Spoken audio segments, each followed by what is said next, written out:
On January 1843, a petition was submitted to the Massachusetts General Court.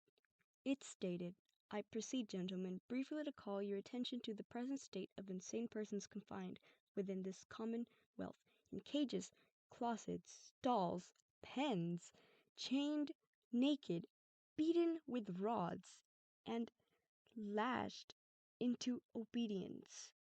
Those words belong to Dorothea Dix's memorial to the legislature of Massachusetts, and people to this day refer to it as the touchstone of the American asylum movement, as it opened the eyes and hearts of many people. Dorothea Lynn Dix was born on April 4th, 1802. She described her childhood as unhappy. Her father was an alcoholic, and her mother had poor health and was unable to provide support to the family. So at the age of 12, Dorothea Dix and her two brothers went to live in Boston with their wealthy grandmother. Largely self-educated, she began to teach in a school for girls in Worcester, Massachusetts at the age of 14. She developed her own curriculum classes stressing ethical living and natural sciences.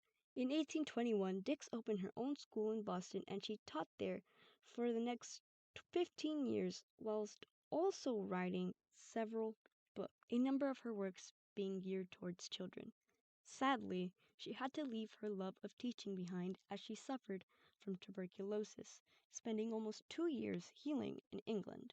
While she was there, she met social reformers such as Robert Owen and Samuel Tuke, whose father had opened a retreat center for the mentally ill, which sparked her future revolutionary actions. In 1841, Dix accepted a volunteer position as a Sunday school teacher at a prison, and her life changed completely. Upon arriving to the prison, it was revealed to her the terrifyingly gruesome living conditions of those who were mentally ill. It was then when she realized she had to do something. Her colleagues warned her, saying that her voice was useless, but she begged to differ.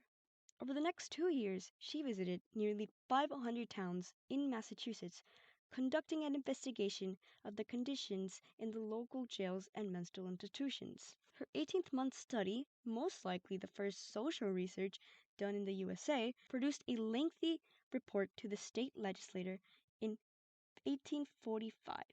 This resulted in funds to help improve the conditions of jails and mental institutions across the state. However, she didn't stop there. Following her recent success, she traveled across the United States and fought for the injustice given to those who were mentally ill. And as a result, 20 states soon followed Massachusetts' example and established asylums for the mentally ill. Heck, she didn't stop there. She traveled across the entire world, carrying her reform movement to Europe, France, Greece, and Russia, which resulted in the construction of special hospitals installed in each country. She even traveled to Japan and was a key factor in having the first asylum for persons with mental problems constructed there. Dorothea Dix also established her own hospital for the mentally ill in 1856. As of today, over 12,000 mental health facilities are amongst the U.S. alone. It is no doubt that mental health is a subject that is discussed more openly, and the treatment for the mentally ill has increased significantly since the past.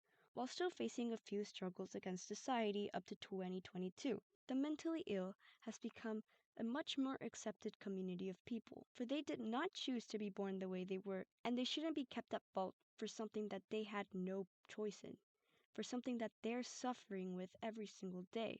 They should be helped, and they should be respected and accepted, and that is what Dorothea Dix wanted to achieve.